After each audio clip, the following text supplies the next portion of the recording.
Mēs esam Salaspilī. Šeit kādreiz atradās darba un pāraudzīšanas nometne, jeb kādreiz arī tā mēdz teikt par koncentrācijas vai nāves nometne. Darbības posms šeit sākās 1941. gada beigās un 42. gada sākumā. Sākotnēji šeit tika ieslodzīti ebreji, bet vēlāk arī tika vesti ieslodzītie no Rīgas cietumiem kā darba spēks. Šis piemiņas memoriāls ir viens no lielākajiem Eiropā, kas veltīts ir tieši ebrejiem. Padomju laikos par šo Salaspils nometni bija daudz tēlu nostāstīti, tā var teikt, vienkārši Padomju Savienība radīja tēlu par to, kad šeit bija nāves nometne, tā arī viņi dēvēja to par nāves nometni, ka šeit tika nogalināti 100 000 cilvēku. Kaut gan mūsdienu dati liecina par pilnīgi kaut ko citu, un kā arī liecinieki, ja ieslodzīties stāsta to, ka šeit nebija ne gāzes kameras, ne vieta, kur dedzināja līķus, nekā tam līdzīgi nebija. Un kā liecina dati, tad šeit bija aptuveni nogalināti 2000 iedzīvotāji, un viņa galvenie nāves iemesli bija antisanitārie apstākļi, bads, bargie sodi, vienkārši slimības, ko piemeklēja šī nometņu baraku dzīve.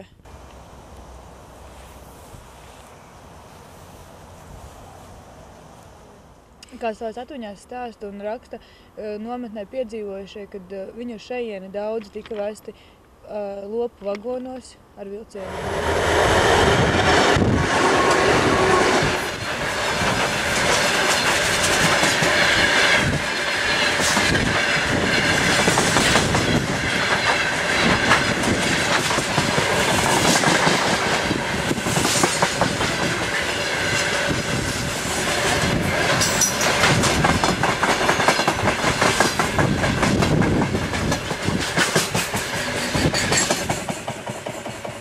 Kā padomju laika literatūrā mēs varam lasīt par to, ka Salaspils nometnē cilvēki ir eksperimentējuši tieši ar bērniem, kaut gan par to liecību nav. Šeit redzam piemiņas vietu bērniem, nav noteikti datu nekā, nav zinām, cik bērni tieši ir gājuši bojā vai cik. Mēs zinām tikai to, ka daudz bērni nomira līdz 3 gadu vecumam, kas bija, jo viņi tika atdalīti no mātēm, viņi bija tīvas mājas, kurās dzīvoja tikai bērni.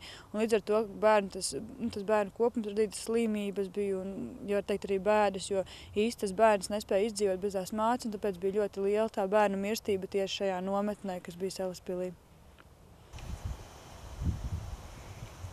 Kā viena baltkriešu sieviete savās atmiņās rakstīja par šo nometni, jo viņa bija atvesta uz šejieni, tad paskatoties uz šo, kas man aiz muguras ir skulptūru, tad gribās noticēt viņu vienas teikto, kad viņi šeit ieradās, tad stāvējuši daudz vīriešu rindā, un viņiem esot pavēlēts gulties, celties, un tie, kas esot palikuši guļot, tad tie arī palika guļot, un viņiem atnāca viņiem pakaļ, viņi vēl kaut vai bija dzīvi, bet viņas iemet vienkārši bedrē visus.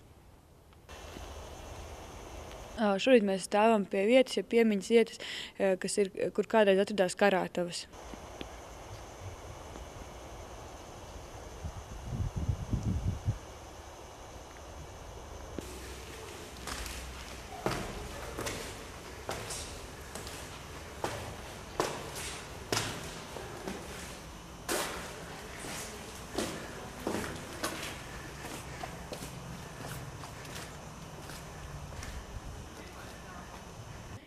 Mēs esam ienākuši, ja tā teikt, muzejā iekšā, kas ir sienā.